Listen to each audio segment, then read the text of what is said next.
We know that different pantheons, much like groups of programmers, worked on the development of civilization according to certain constants. The Egyptian gods worked on the proto-foundation death, the Greek gods on the proto-foundation life, the Slavic gods on the proto-foundation love, and the Celtic gods on the proto-foundation hate. But what about the pantheon of the Native American gods? What kind of program did they develop, and what qualities in a person indicate a connection with this pantheon?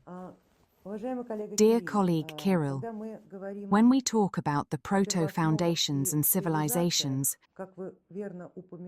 and you have rightly mentioned how they are related, we are referring to the civilizations of the Northern Hemisphere, which of course specifically includes the continent of Eurasia. Each group of gods resides in its own land and works within its own operating system.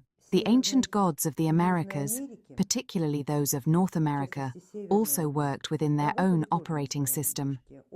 Naturally, this is very similar to our three-circle model, an operating system related to the proto-foundations and the elements.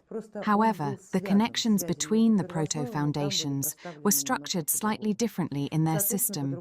As a result, the operating system itself functions in a similar way, but with subtle differences. And if you live on this land,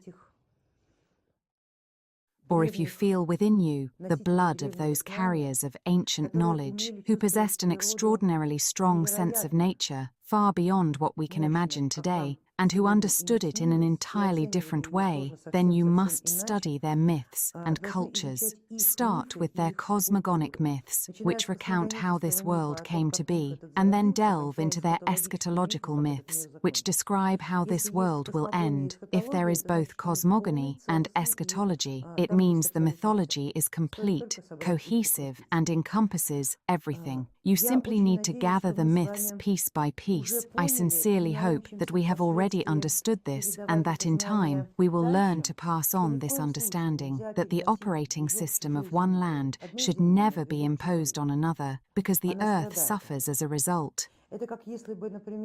It's like, for instance, a woman who has married a man waking up in the morning next to his distant relative, or even a complete stranger, someone with the same first and last name, or something along those lines. It's quite peculiar, and the earth suffers in the same way a woman would suffer from such an injustice. So, of course, we must study the culture that exists on this land and interacts with the gods who dwell here.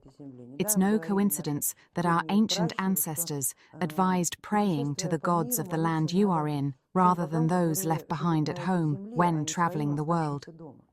Even back then, they understood how destructive it is to impose one's own channels onto a foreign land. It's akin to insulting the earth. It's akin to violating it. The earth didn't choose this husband. It didn't choose these gods. And yet they come to this land and behave as if they are its rightful ones. The analogy of a woman is particularly apt here. Try to feel how much of a universal injustice this is,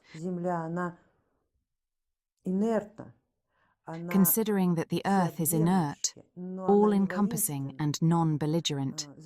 It cannot defend itself.